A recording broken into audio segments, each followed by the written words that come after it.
నమస్తే అంకుల్. నేను జ్యోతిని.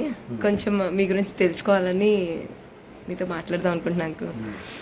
మీరు చిన్నప్పటి నుంచి అంటే జాబ్ అది ఎక్కడ చేశారో కొంచెం మీ ఇంట్రొడక్షన్ చెప్తారా అంకుల్? నేను పుట్టి పెరగడం మద్రాసు, ఓకే. చెన్నై అంటారు ఇప్పుడు. Okay. 1945. Okay. So I'm entering into 80 years. Okay. తర్వాత మా ఫాదరు నెల్లంరాజు వెంకట శేషయ్య ఓకే. ఆంధ్రప్రభ ఎడిటర్గా చేశారు. ఓకే. అంతకుముందు 49 జర్నలిజంలోనే ఆయన 1924 నుంచి ఉన్నారు. Okay. More than 40 years. Okay. తర్వాత 49లో ఆంధ్రప్రభలో చేరి అక్కడి నుంచి అసిస్టెంట్ ఎడిటర్గా విజయవాడ మద్రాసులో ఉండి ఓకే. 59లో విజయవాడ వచ్చాను. ఓకే. నేను అప్పుడు థర్డ్ ఫార్మ్ చదువుతుండేవాడిని మద్రాసులో. ఓకే. సో అక్కడ ఎడ్యుకేషను ఇక్కడ ఎడ్యుకేషను చాలా డిఫరెన్స్. ఓకే. దాంతో మెట్రిక్లో జాయిన్ అయ్యి 63, 67 college, okay. PUC, BA. Okay. 1968లో I joined in Syndicate Bank as clerk. Okay. అక్కడి నుంచి 3 years ఆ తర్వాత ఉదయగిరి అని నెల్లూరు ఓకే. District, okay. అక్కడ చేశాను. తర్వాత గుంటూరులో ఒక 10 నెలలు చేశాను. ఆ తర్వాత విజయనగరం అక్కడ 8 years చేశాను. ఓకే. ఈ విజయనగరం కూడా 6 years క్లరికల్ క్యాడర్ అయిన తర్వాత స్పెషల్ అసిస్టెంట్ అనేవాళ్ళు అప్పుడు, అకౌంటెంట్ క్యాడర్ అది, okay. Between clerk and officer. Okay. అందులో 8 years విజయనగరం చేసి ఓకే. మేజర్ పార్ట్ నాకు Bandar, Machilipatnam. Okay. 23 years I worked in Machilipatnam. Okay. So నా పిల్లలు కిండర్ గార్డెన్ నుంచి డిగ్రీ వరకు మచిలీపట్నంలోనే చేశాను. ఓకే. తర్వాత ఆ క్యాడర్ అయిపోయి అబాలిష్ చేసి అసిస్టెంట్ మేనేజర్గా విజయవాడ గాంధీనగర్ వేశాను. Okay. There I worked for 2.5 years. 2005లో 60 years రిటైర్ అయిపోయాను. ఓకే.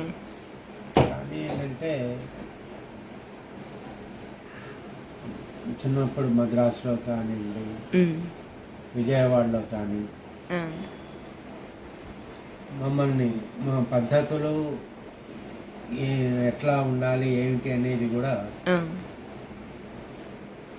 తల్లి ఎక్కువ మాకు చనువు తల్లితోనే. ఓకే. నాన్నగారితో చెప్పాలి అంటే ఏం అడగాలన్నా భయం, అవునంటారో కాదంటారో తెలియదు. అదే అదే అందువల్ల అమ్మకి చెప్పి వాడు ఇది అడుగుతున్నాడు, ఆ అమ్మాయి ఇది అడుగుతోంది అని నువ్వు నాన్నగారికి చెప్పాలి. ఓకే. నాన్నగారు ఎస్ అంటే లేదంటే ఓకే. డైరెక్ట్గా మేము వెళ్ళి మాకు అది కావాలి ఇది కావాలి అని అడిగే, అంటే ఆయన అంత స్వాతంత్రం ఇచ్చారు మాకు, రెస్పెక్ట్, భయం మాకు, భయం ఏం అడగాలన్నా. అదే తర్వాత పిల్లలకు కూడా ఇప్పటి పద్ధతులు కాకుండా చాలా సింపుల్ పద్ధతుల్లో ఉండాలి.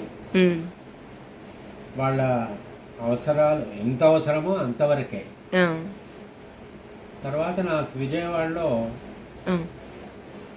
గోరా అని ఉండేవారు, గోపరాజు రామచంద్రరావు గారు, నాస్తిక్ కేంద్రం అది. సరే ఆయనకి దైవం మీద అంత నమ్మకాలు లేక అట్లా నాస్తికంగా ఉన్నా పద్ధతులు పిల్లలు, ఆడపిల్లలు కానీ మగపిల్లలు కానీ వాళ్ళ అవసరాలు ఏంటి అంతవరకే. ఓకే. అది కావాలి ఇది కావాలి అన్నది ఆ పద్ధతి వద్దు అన్నట్టు ఆయన దగ్గరికి తరచుగా వెళ్ళేవాడిని. ఆయన అవన్నీ చెప్తుండేవాడు. ఓకే.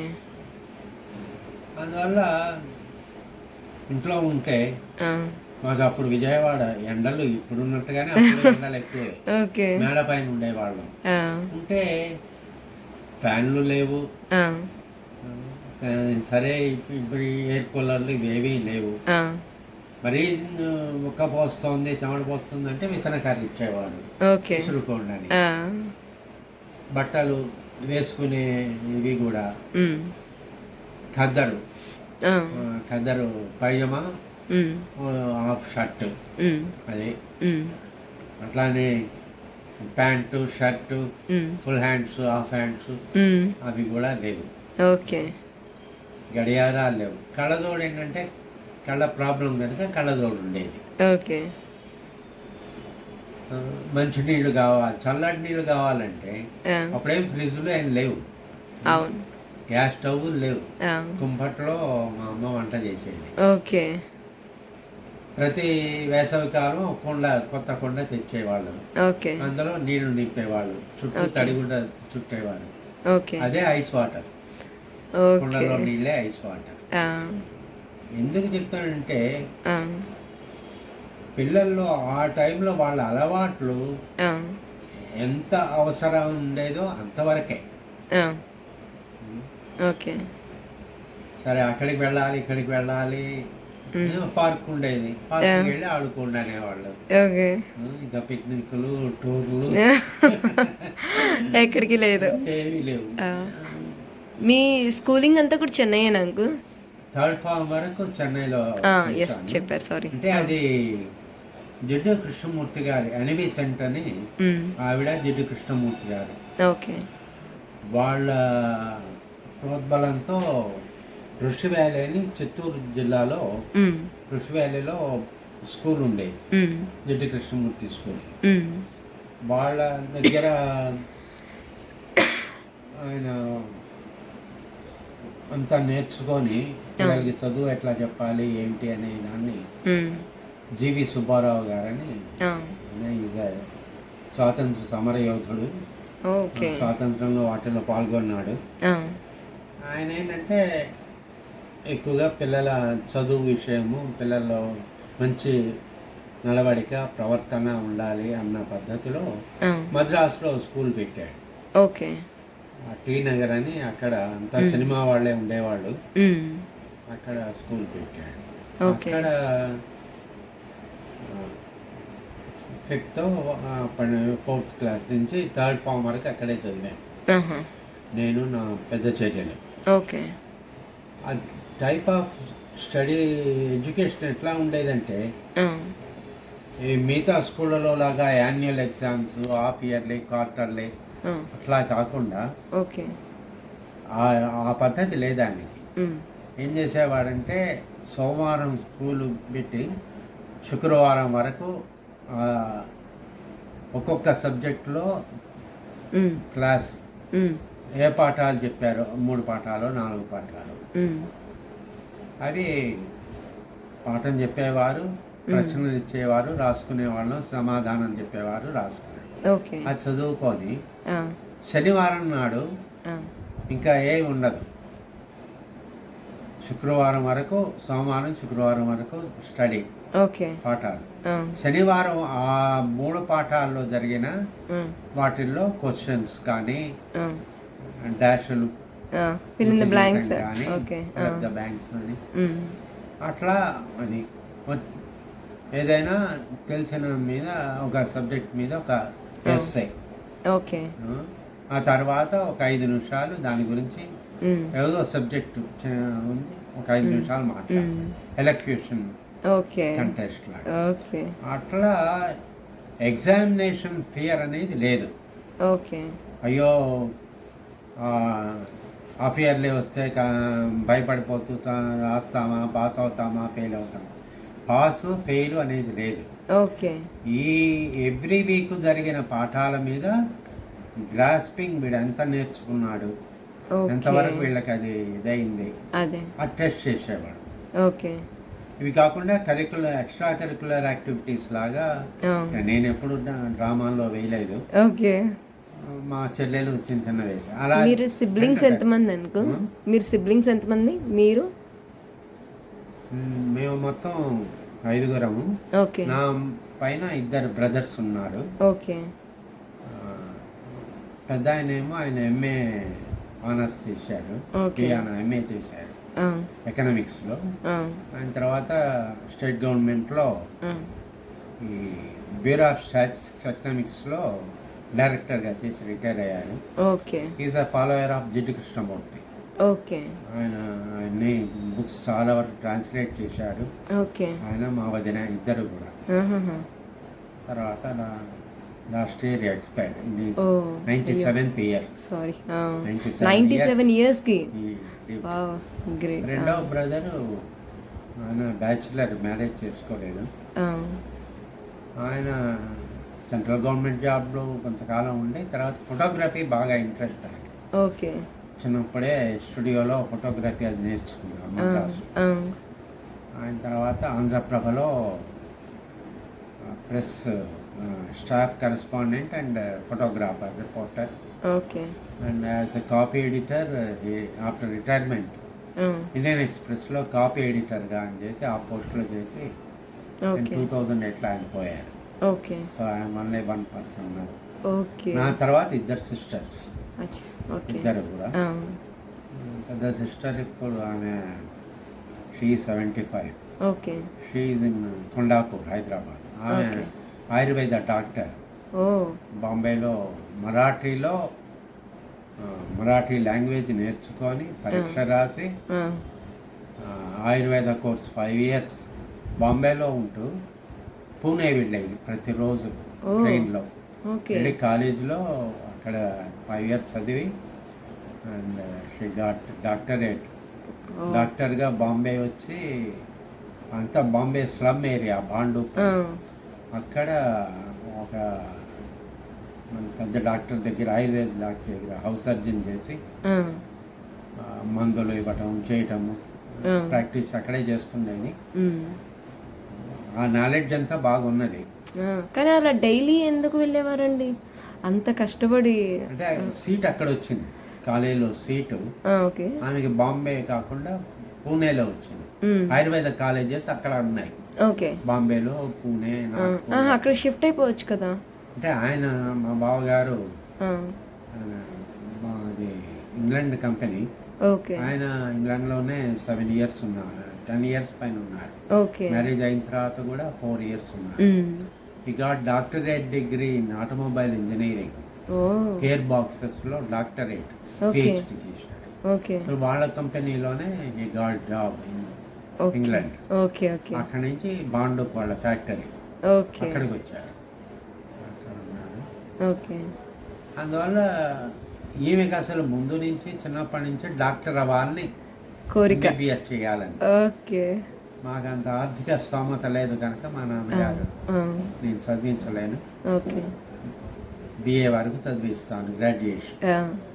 సరే, BAలో చేరింది. ఫస్ట్ ఇయర్లోనే we are devotees of Kanchi Kamakoti Peetham, Kanchipuram. Mahaswami Shri Chandrasekharendra Saraswati వారి శిష్యులు. దాదాపు నాకు ఇప్పుడు వారితో మఠంతో 65 years పైన సంబంధం ఉంది. అవును అంకుల్, ఆ మధ్య విన్న ఆంటీ చెప్పారు.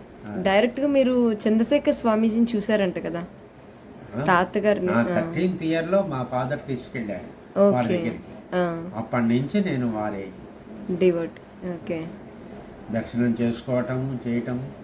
ఇంట్లో మా ఇంట్లో ఏది జరిగినా, ఏ కార్యమైనా, ఏదైనా మా అమ్మ మా నాన్నగారు వారికి చెప్పి, వారి మా మ్యారేజ్లో కానీ, అందరికీ మ్యారేజెస్లో కానీ వారు ఎస్ అంటేనే మేము వెళ్ళేవాళ్ళం. జాతకాలు కుదిరినా, ఇంకేం కుదిరినా మా నాన్నగారు ఒకటే చెప్పేవారు, స్వామివారికి చెప్పాలి, వారు ఎస్ అంటేనే మేము ప్రొసీడ్, వారు అంటే మేము చేసేది. కానీ చాలా బ్లెస్డ్ అంకుల్ ఆ విషయంలో మటుకు.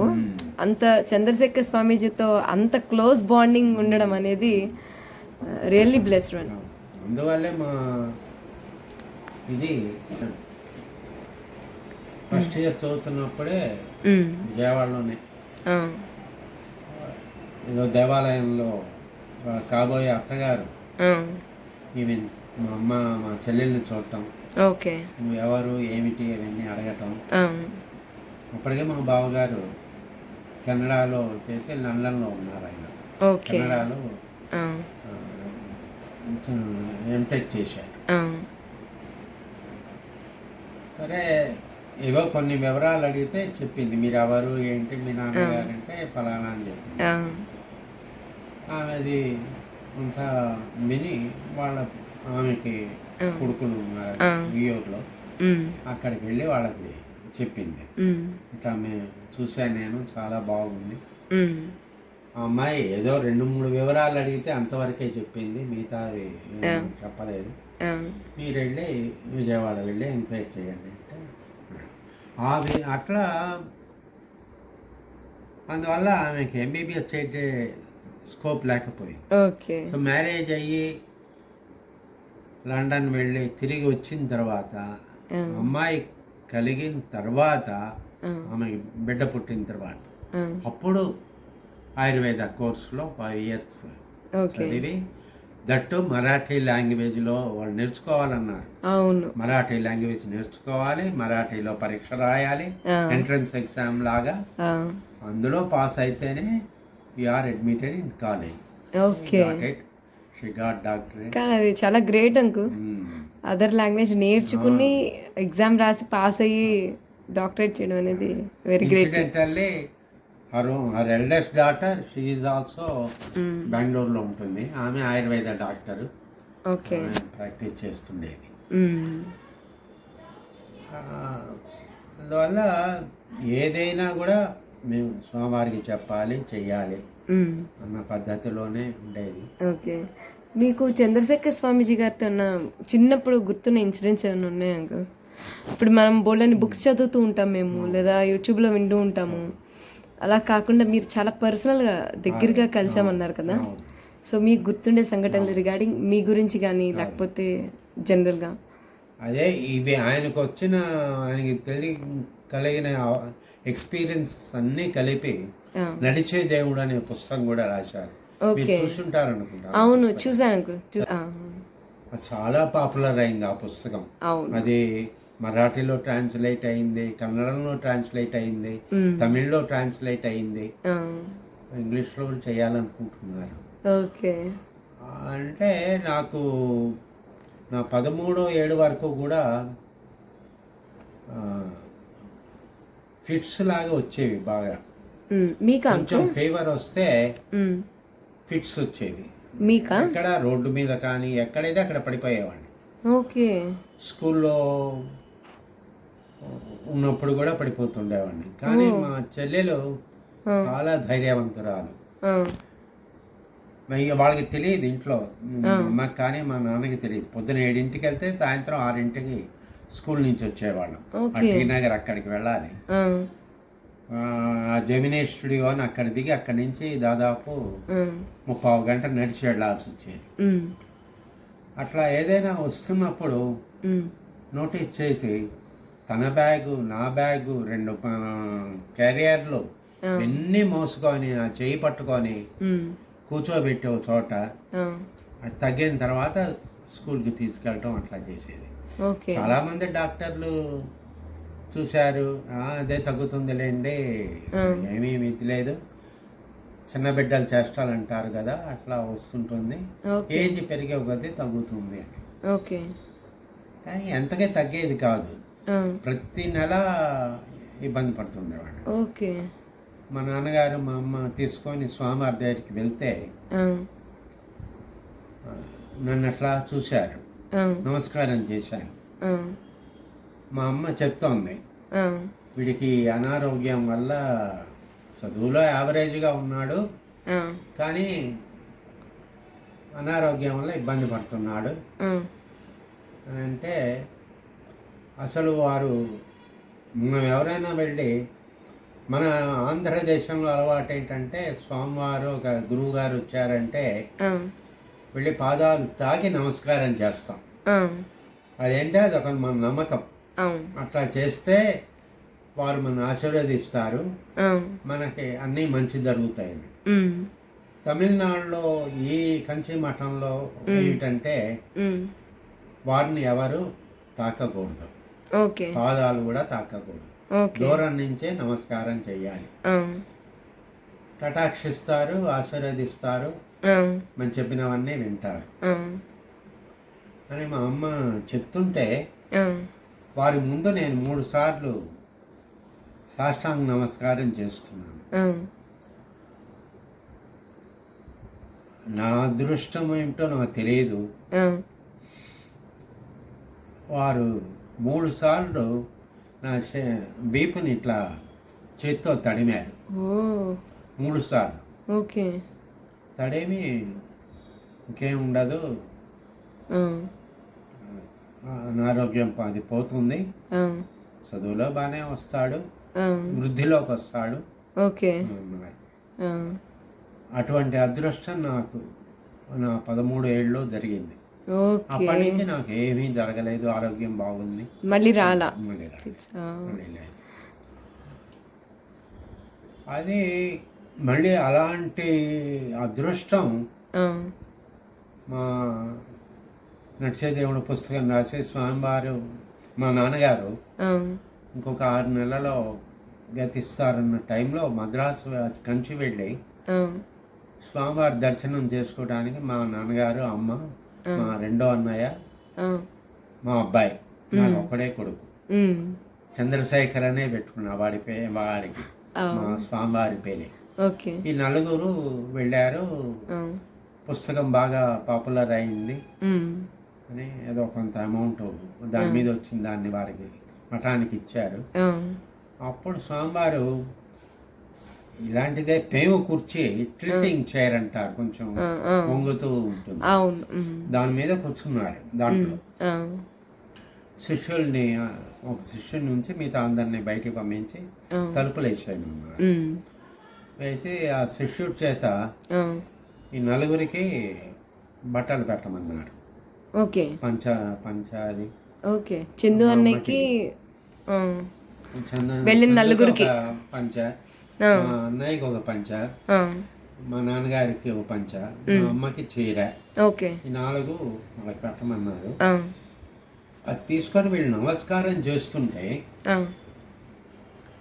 ఆ టెక్టింగ్ చైర్లో కూర్చున్నారు కనుక వీళ్ళు నమస్కారం చేస్తున్నప్పుడు వీళ్ళ శిరస్సు మీద వారి పాదాలు ఆనినాయి, నలుగురి మీద. ఓకే. ఓకే. అది మహాభాగ్యం, అది ఎవరికి జరగదు అసలు. ఓకే. నా విషయంలో ఎట్లా జరిగిందో వాళ్ళ నలుగురికి కూడా అదే జరిగింది. నాకు దాన్ని ఏమంటారు, గుస్బంప్స్ వస్తున్నాయి వింటుంటేనే.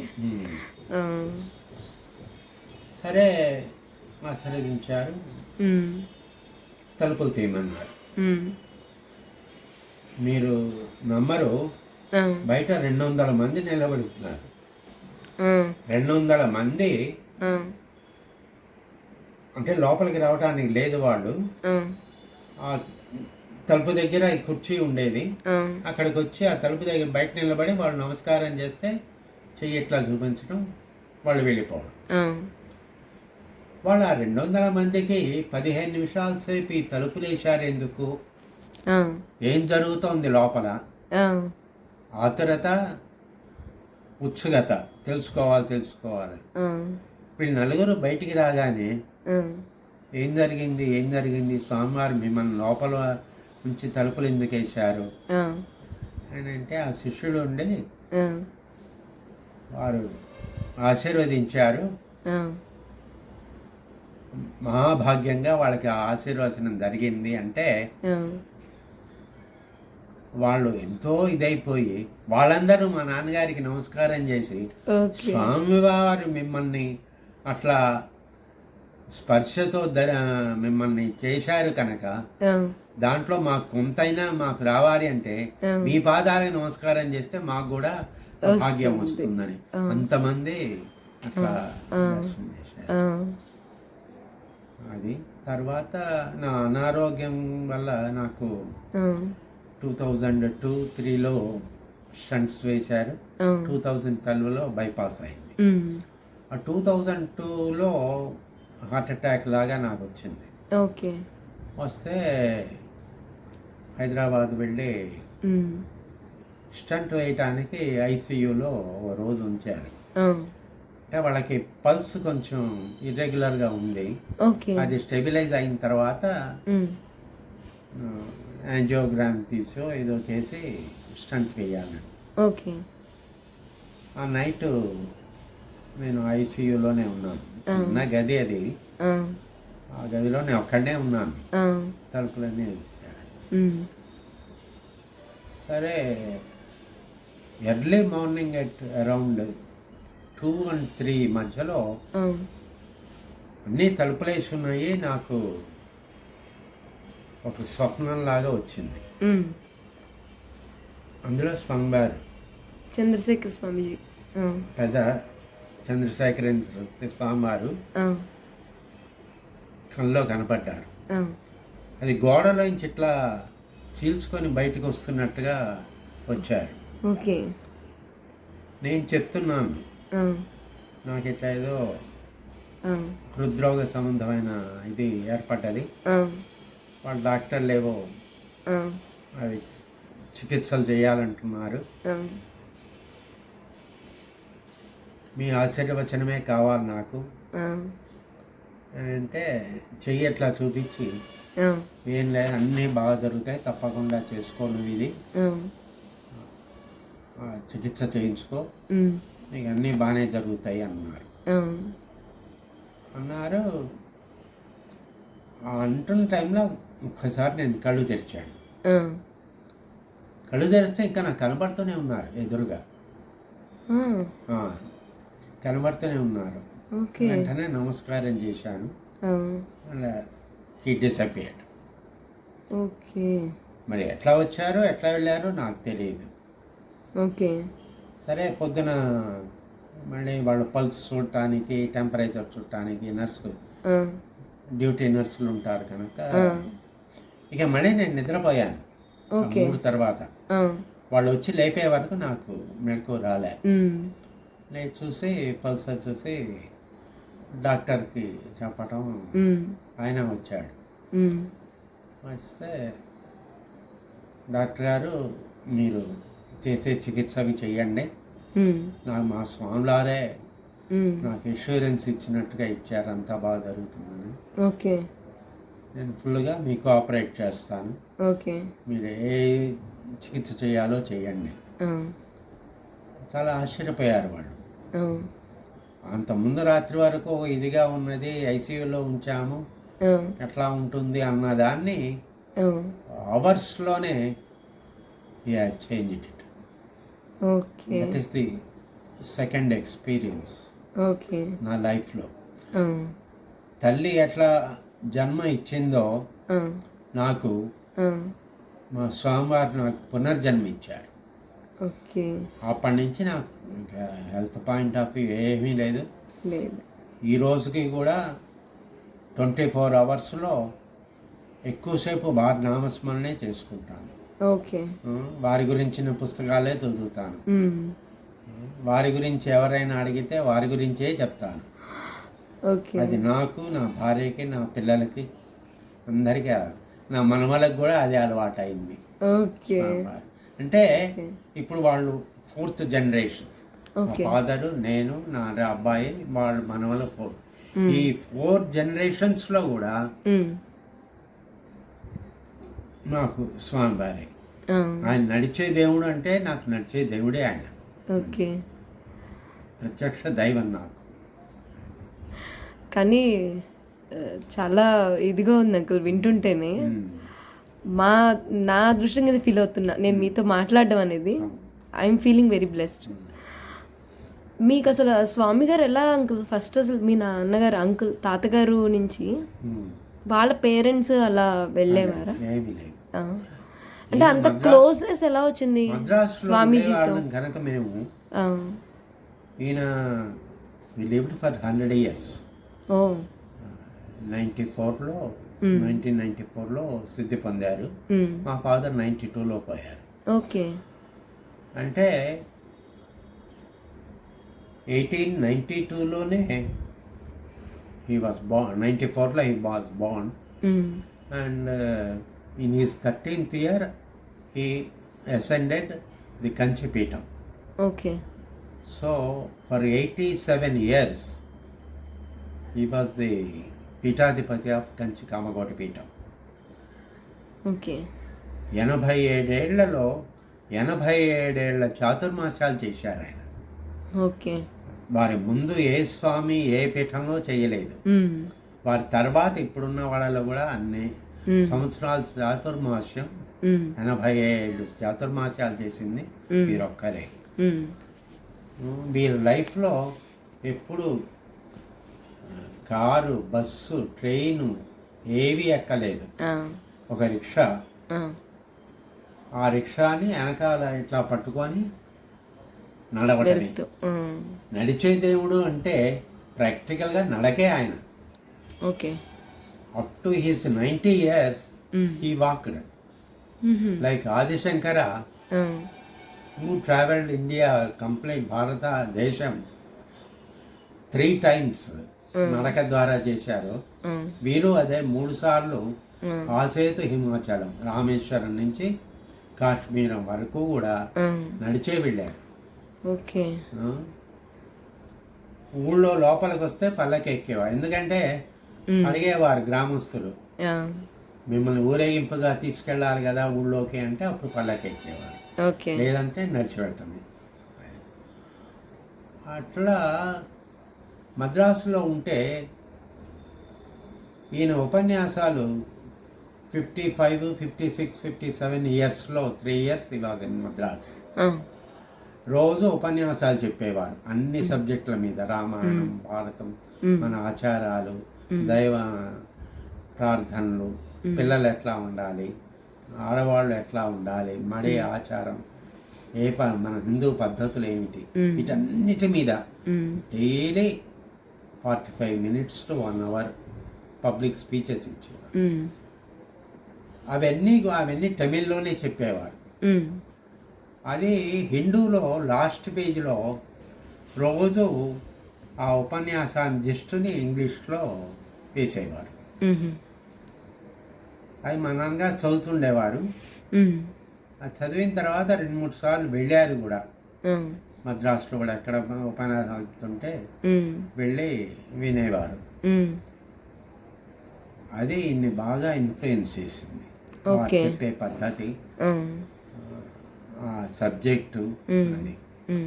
అప్పటి నుంచి అంతవరకు మా నాన్నగారు ఏ స్వామివారిని, ఏ మఠాన్ని ఏమీ చూడటం కానీ చేయడం. ఎవరో ఎంతమంది వస్తుండేవాళ్ళు, దర్శనం చేసుకునేవారు, వచ్చేసేవారు. ఇప్పుడు వెళ్ళి దర్శనం ఎక్కువ ఉండేది కాదు. ఆ తర్వాత ఆయనకి బాగా వెళ్ళాలి, ఆయన్ని దర్శనం చేసుకోవాలి, చూడాలి. మరి బయట ఉపన్యాసాలు ఎట్లా చెప్తుంటే ఇంకా వెళ్ళి క్లోజ్గా ఉంటే ఇంకేం చెప్తారో ఏం తెలుసుకోవాలి అన్నట్టుగా తరచుగా వెళ్ళేవారు కాంచీపురం. మమ్మల్ని అప్పుడప్పుడు తీసుకెళ్తుండేవారు. వెళ్ళి వారితో మాట్లాడటం కానీ చేయటం కానీ అది బాగా అలవాటైంది. ఓకే. తర్వాత మద్రాసు, విజయవాడ వచ్చిన తర్వాత ఈయన ఆంధ్రప్రభ ఎడిటర్ అయిన తర్వాత 59 to 69 he was editor, 10 years. ఆ టైంలో వారి ఉపన్యాసాలన్నీ తమిళ్లో ఉంటే ఒక ఆయన బాంబేలో షిప్ యార్డ్లో పనిచేసేవారు. ఆయన తెలుగులోకి, అంటే అరవ తెలుగుగా ఉండేది ఆయన్ని, ఆ ఉపన్యాసాలన్నీ ట్రాన్స్లేట్ చేస్తే అది ఆంధ్రప్రభలో వారం వారం వేసేవారు. వేస్తే చాలామంది చదివారు. యువకులు చదివారు, పెద్దవాళ్ళు చదివారు, మిడిల్ ఏజ్డ్ పర్సన్ చదివారు, ఇతర క్యాస్ట్లు, ఇతర మతాల వాళ్ళు కూడా చదివారు. అది చదివితే వాళ్ళకి ఎందుకు ఒక ఉత్సుకత కలిగింది, ఇంకా వారి గురించి తెలుసుకోవాలి, వారి దర్శనం చేయాలి అన్నారు. అది తర్వాత వారి జీవిత చరిత్ర అంతా కూడా తమిళ్లో ఉంటే ఆ, అది ట్రాన్స్లేట్ చేసి ఆ, తెలుగులో అది వారం వారం వేశారు. ఓకే.